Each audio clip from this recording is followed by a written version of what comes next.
नमस्ते साथियों, आज के इस वीडियो में हम जानेंगे कंप्यूटर के 10 महत्वपूर्ण क्वेश्चन जो कि राजस्थान पुलिस में पूछे जा सकते हैं। तो फर्स्ट क्वेश्चन है, एमएस वर्ड में वाटरमार्क ऑप्शन किस टैब में मिलता है? तो ए ऑप्शन है होम टैब में, बी ऑप्शन है इंसर्ट टैब में, सी ऑप्शन है पेज लेआउट टैब में और डी ऑप्शन है रिव्यू टैब में। अगर आपने कंप्यूटर चलाया होगा तो इसका आंसर तो आपको पता होगा। अगर इसका आंसर देखें तो आंसर होगा इसका पेज लेआउट टैब में वाटरमार्क ऑप्शन मिलता है। तो सी ऑप्शन इसका सही होगा। सेकंड क्वेश्चन है, स्पेलिंग चेक करने के लिए निम्न में से किस शॉर्टकट कुंजी का उपयोग किया जाता है? जैसे कि आप कंप्यूटर पर कुछ लिख रहे हो और आपको पता नहीं है कि ये गलत है या सही, तो इसको चेक करने के लिए आप किस शॉर्टकट कुंजी का उपयोग करेंगे? तो ए ऑप्शन है F7, बी ऑप्शन है F8, सी ऑप्शन है F9 और डी ऑप्शन है F1। अगर इसका आंसर देखें तो आंसर होगा इसका F7 कुंजी को या शॉर्टकट कुंजी को दबाकर आप स्पेलिंग चेक कर सकते हैं। थर्ड क्वेश्चन है, कीबोर्ड के जिन बटनों पर तीर या एरो का निशान होता है उसे निम्न में से क्या कहा जाता है? तो ए ऑप्शन है फंक्शन कुंजी, बी ऑप्शन है नेविगेशन कुंजी, सी ऑप्शन है टाइपराइटर कुंजी और डी ऑप्शन है स्पेशल पर्पस कुंजी। अगर आपने कीबोर्ड पर तीर या एरो का निशान देखा होता है तो आपको पता होना चाहिए कि उन्हें हम क्या कहते हैं। तो इसका आंसर होगा नेविगेशन कुंजी कहा जाता है। जो कीबोर्ड पर एरो या तीर के निशान होते हैं उन्हें हम नेविगेशन कुंजी कहते हैं। फोर्थ क्वेश्चन है, डॉक्यूमेंट में किसी निश्चित लोकेशन पर पहुंचने के लिए निम्न में से किस ऑप्शन का उपयोग किया जाता है? जैसे आप कंप्यूटर पर 10 पेज लिख लिए और आपको किसी एक निश्चित पेज पर जाना है तो आप किसका उपयोग करेंगे? तो ए ऑप्शन है बुक मार्क का, बी ऑप्शन है हाइपर लिंक का, सी ऑप्शन है क्रॉस रेफरेंस का और डी ऑप्शन है चैट का। अगर इसका आंसर देखें कि निश्चित लोकेशन पर पहुंचने के लिए किसका उपयोग करेंगे तो हम बुक मार्क का उपयोग करेंगे।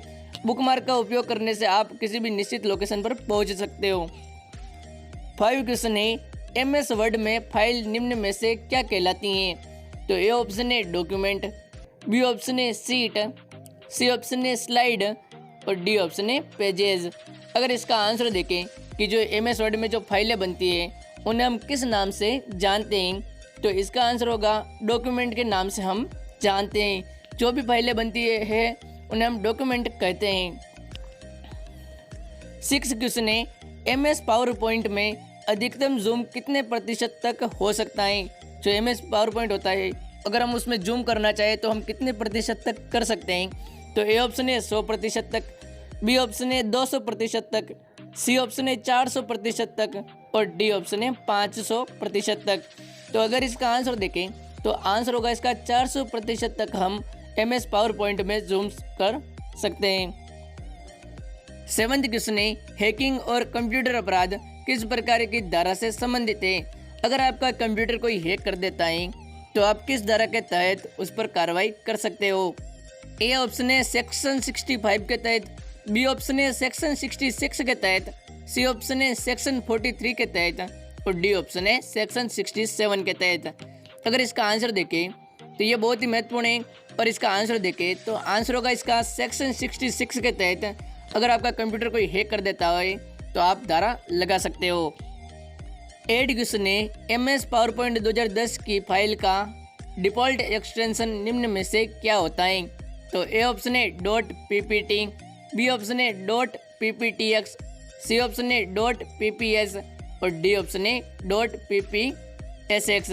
अगर इसका आंसर देखें तो आंसर होगा इसका .pptx जो कि एमएस पावर पॉइंट 2010 की फाइल का डिफ़ॉल्ट एक्सटेंशन होता है। 9th क्वेश्चन है, एमएस ऑफिस में मिनिमम तथा मैक्सिमम जूम साइज कितना होता है?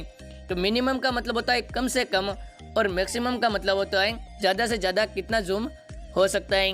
तो ए ऑप्शन है 10 से 100, बी ऑप्शन है 10 से 500, सी ऑप्शन है 20 से 250 और डी ऑप्शन है 10 से 1000। अगर इसका आंसर देखें कि एमएस ऑफिस में कम से कम और ज़्यादा से ज़्यादा हम कितना जूम कर सकते हैं, तो इसका आंसर होगा 10 से 500 तक हम जूम कर सकते हैं। तो इसका आंसर होगा बी ऑप्शन। अगला और अंतिम क्वेश्चन, कंप्यूटर का हिंदी नाम निम्न में से क्या है? तो ए ऑप्शन है गणना करने वाला, बी ऑप्शन है संगणक, सी ऑप्शन है हिसाब लगाने वाला और डी ऑप्शन है परिगणक। तो इसका आंसर तो आप ज़्यादातर लोगों को पता ही होता है, तो इसका आंसर आप कमेंट सेक्शन में भी ज़रूर बताएं। तो अगर इसका आंसर देखें तो आंसर होगा इसका संगणक, जो कि कंप्यूटर का हिंदी नाम होता है। तो आज की यूट्यूब क्लासेस में बस इतना ही। अगली क्लास में फिर एक न्यू वीडियो के साथ आपको मिलेंगे। धन्यवाद।